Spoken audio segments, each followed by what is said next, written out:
10월 25일 금요일, 오늘 10% 이상 급등한 종목과 그 이유에 대해서 알아보겠습니다. 오늘 장은 오후 4시 키움증권 기준으로 코스피 지수는 0.09% 상승한 2583.27포인트로 마감했습니다. 외국인은 매도, 기관은 매수로 임한 가운데 개인은 매수로 대응했네요. 오늘 코스피 거래 대금은 10조 원입니다. 한편 코스닥 지수는 0.98% 하락한 727.41포인트로 마감했습니다. 외국인은 매수, 기관은 매도로 임한 가운데 개인은 매수로 대응했습니다. 오늘 코스닥 거래 대금은 5조 원입니다. 그럼 본격적으로 오늘의 급등 종목들을 살펴볼게요. 오늘 10% 이상 급등한 종목은 총 17종목으로 코스피에서는 4종목, 코스닥에서는 13종목이 나왔습니다. 이 중 상한가 종목은 투비소프트, 넥스턴바이오 2종목이고요. 오늘 하한가 종목은 젠백스 1종목이 있었습니다. 총 17개의 급등 종목들을 한데 모아서 테마별로 묶어보니 3개 테마로 나눠볼 수 있었어요. 그 외 나머지는 개별 이슈로 오른 종목들인데요. 먼저 1번 경영권 분쟁 테마입니다. 최근 고려아연과 MBK연합 측이 경영권 확보를 위한 지분 경쟁을 벌이고 있는 가운데 관련주들이 상승세를 이어가고 있습니다. 공개 매수가 종료된 이후에도 고려아연과 MBK연합 모두가 과반 지분 확보에 실패하면서 향후 장내 매수 경쟁을 통해 지분을 확보할 가능성이 제기되고 있는데요. 업계에서는 국민연금이 양측의 경영권 분쟁에서 결정적인 역할을 할 것으로 보고 있으며 현재 지분 약 7%를 보유한 국민연금의 선택을 받는 쪽이 우위를 점할 가능성이 큰 것으로 전해졌습니다. 한편 티웨이 항공을 둘러싼 소노그룹과 예림당과의 경영권 분쟁 가능성도 지속 부각되고 있는데요. 현재 두 회사의 지분 격차는 단 3.2%에 불과하지만 대명소노 측은 경영권 인수를 고려하지 않고 있다고 설명했습니다. 이 같은 분위기 속에서 관련주들이 시장에서 주목받은 모습이었네요. 다음은 이번 반도체 테마입니다. 어제 SK하이닉스가 3분기 호실적을 발표했습니다. 하이닉스의 매출은 전년 동기 대비 93% 상승한 17조 원을 기록했으며 영업이익은 전년 동기 대비 흑자 전환한 7조 원을 기록했는데요. 매출과 영업이익, 순이익 모두 사상 최대치를 기록했어요. 이 같은 호실적에 힘입어 증권가들은 SK하이닉스의 목표 주가를 상향하고 있는데요. 모건스탠리는 하이닉스의 목표 주가를 12만원에서 13만원으로 상향 조정했지만 메모리 반도체 업황이 정점을 찍었다는 판단은 유지하고 있다고 전해졌습니다. SK하이닉스는 이 같은 호실적과 더불어 테슬라와 최대 1조 원 규모의 기업용 솔리드 스테이트 드라이브 공급을 논의 중이라고 전해졌는데요. 기업용 솔리드 스테이트 드라이브란 인공지능 서버에 들어가는 대용량 저장 장치로 AI 서비스의 고도화에 필수적인 데이터 저장 부품이라고 하네요. 테슬라는 최근 하이닉스에 솔리드 스테이트 드라이브에 대한 대규모 장기 공급을 요청했다고 전해졌습니다. 이 같은 소식에 SK하이닉스를 비롯한 반도체 관련주들이 상승했는데요. 반면 삼성전자는 33거래일 연속 외국인의 매도세가 이어지며 52주 신저가를 이어갔습니다. 이 중에서도 HVM은 유한타증권에서 내년 영업이익이 2.3배 증가할 것으로 전망한 부분도 호재로 작용되었는데요. 다만 투자 의견과 목표 주가는 따로 제시하지 않았습니다. 다음은 3번 2차전지 테마입니다.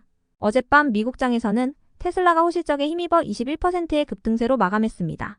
테슬라는 3분기 매출이 251억 8,200만 달러를 기록했으며 주당순이익은 0.72달러를 기록했다고 발표했어요.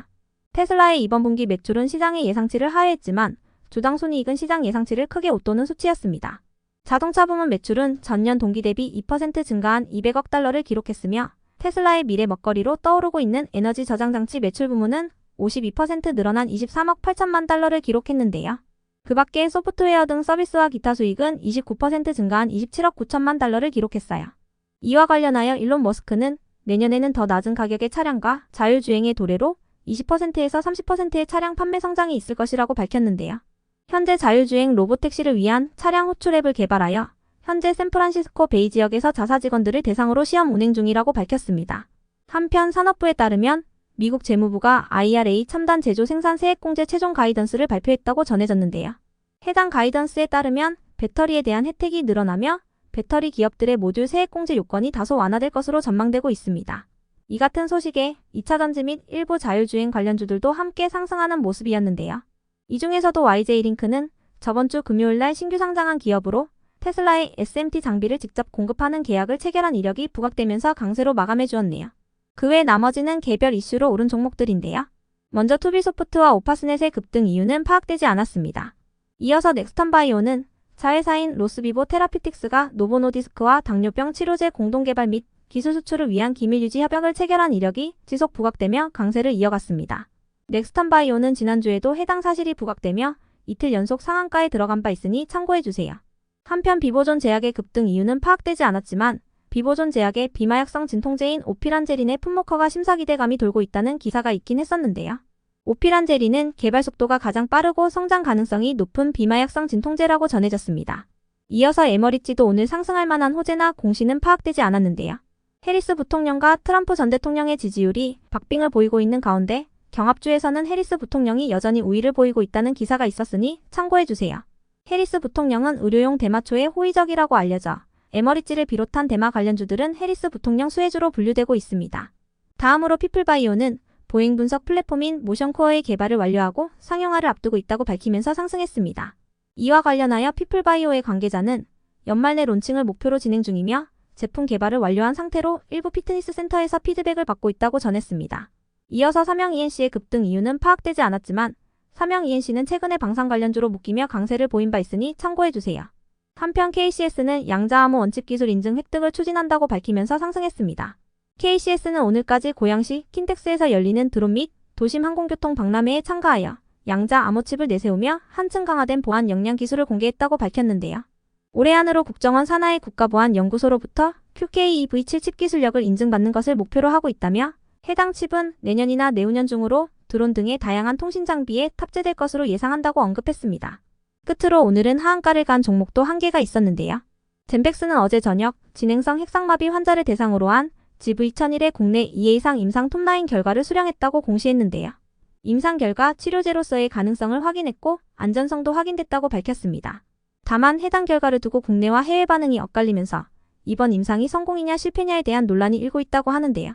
해당 기사에 의하면 젠백스의 이번 톱라인 결과 중 일부 값이 유효한 수치를 나타내지 못했다고 전해졌어요.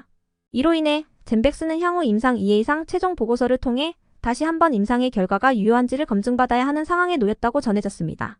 그럼 오늘의 거래량과 거래대금 상위 종목들을 시장별로 살펴보고 마칠게요.